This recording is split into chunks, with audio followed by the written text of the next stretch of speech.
Jika sebelumnya kita membahas tentang tata cara pengecekan sertifikat melalui aplikasi Sentuh Tanahku, nah di video kali ini kita akan membahas tentang tata cara pengecekan sertifikat melalui layanan pengecekan sertifikat yang merupakan salah satu layanan prioritas Kementerian ATR BPN ya sob.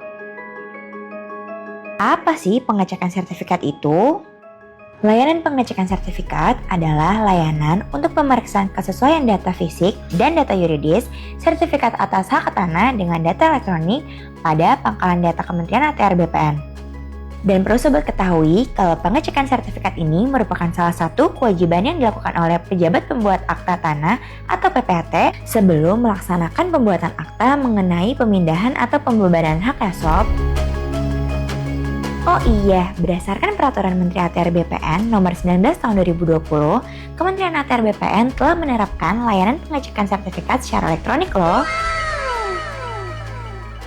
Layanan pengecekan sertifikat secara elektronik ini dapat diakses oleh pemohon yang telah terdaftar sebagai pengguna pada aplikasi yang disediakan oleh kementerian. Terus, yang gak punya akun pada aplikasi kementerian gimana dong?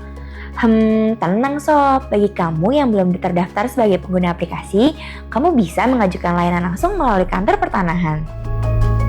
Permohonan layanan pengecekan sertifikat dapat diajukan oleh Eits, tapi perlu diketahui ya sob, kalau layanan pengecekan sertifikat elektronik yang diajukan oleh pihak selain PPAT tidak dapat dijadikan sebagai syarat pembuatan akta mengenai pemindahan atau peralihan atau pembebanan oleh PPAT.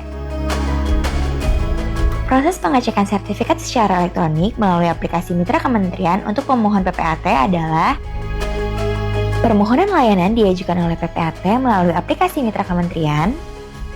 PPAT melakukan entry data-data sesuai sertifikat, mengunggah persyaratan, dan membuat pernyataan. Setelah permohonan diterima, maka sistem elektronik akan menerbitkan surat perintah setor biaya layanan. Setelah menerima surat perintah setor, pemohon wajib melakukan pembayaran melalui bank persepsi paling lambat 3 hari kalender sejak surat perintah setor diterbitkan. Setelah pembayaran terkonfirmasi oleh sistem elektronik, maka permohonan diproses oleh pelaksana di kantor pertanahan. Pelaksana di kantor pertanahan memeriksa kelengkapan berkas permohonan, validitas data, dan kesesuaian informasi yang dimiliki oleh kantor pertanahan. Apabila telah dianggap cukup, maka pejabat yang berwenang mengesahkan hasil layanan pengecekan sertifikat secara elektronik menggunakan TTE pejabat yang berwenang. Setelah disahkan oleh pejabat yang berwenang, sistem elektronik akan menerbitkan hasil layanan pengecekan sertifikat secara elektronik. Lalu, persyaratan apa saja sih yang harus dipenuhi?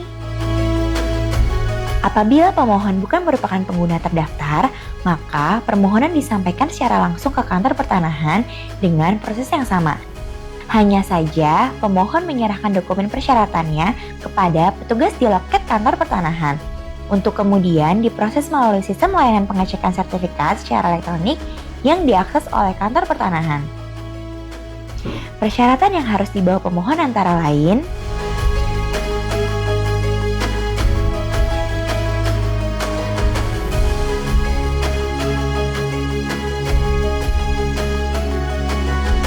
kalau ada perbedaan data gimana? Tenang sob, kamu bisa loh langsung ke kantor pertanahan setempat untuk melakukan konfirmasi. Layanan pengecekan tidak dapat dilakukan untuk kamu harus ingat ya sob, jika pengguna terdaftar wajib mengamankan akun sistem elektronik agar tidak disalahgunakan oleh pihak yang tidak bertanggung jawab. Untuk itu, pengguna layanan 1. Harus menggunakan password dengan kombinasi alfanumerik yang sulit ditebak. Dan 2. Tidak berbagi password dengan pengguna lainnya ya sob. Segala bentuk penyalahgunaan akun sistem elektronik menjadi tanggung jawab dari pemilik akun.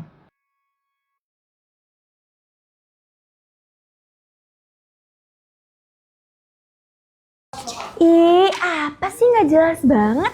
Kan lagi ngonten. Ih.